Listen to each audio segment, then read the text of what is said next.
Aliso Viejo, pros and cons. Honestly, this is one I'm struggling with because there's not really a lot of cons, unless you hate HOAs. If you hate HOAs, Aliso sucks. But here's the pros and cons of Aliso Viejo. Pro number one, super conveniently located if you are looking for the Newport and Laguna Beach lifestyle, but you don't want to pay for it.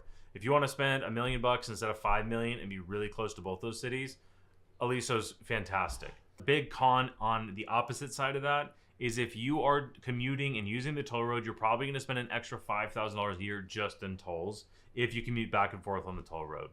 Pro number two is fantastic schools. Pro number three is it's a master plan community, right? So these are massive pros, huge attractor for families. They want safe, they want great schools, and you want things to do in the actual city itself because of the master plan aspect. Think of it like this way. You've got a Starbucks 5 minutes from almost every single house in all of Aliso Viejo. That's the easiest way to think of a master plan community.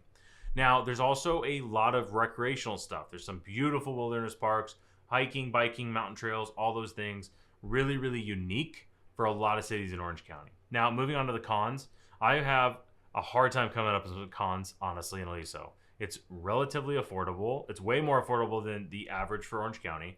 Number two, I will say a con is that it's really congested in the sense of the lots are not huge. There's a few lots that are big in the neighborhood, but honestly, like most lots in Aliso are not very big. Another big con is the HOAs. I mentioned this in the beginning of the video, but if you do not like HOAs, you're not going to like Aliso. They're strict HOAs. They can have hefty fees. You don't have Melrose, so that's a positive. But if you don't like HOAs, you're not going to like Aliso. Last but not least, a rather limited nightlife. Now, I really struggle at putting this on a con because honestly, the other cities you would be comparing to Aliso's got way more. So I'm going to call this a prawn, is this limited nightlife type stuff because there's stuff to do in Aliso. Not like you're comparing it to Newport and Laguna and Costa Mesa, but you're an easy commute from those areas. So I'm going to make this a prawn. Put in the comments down below, what are your thoughts of Aliso Viejo?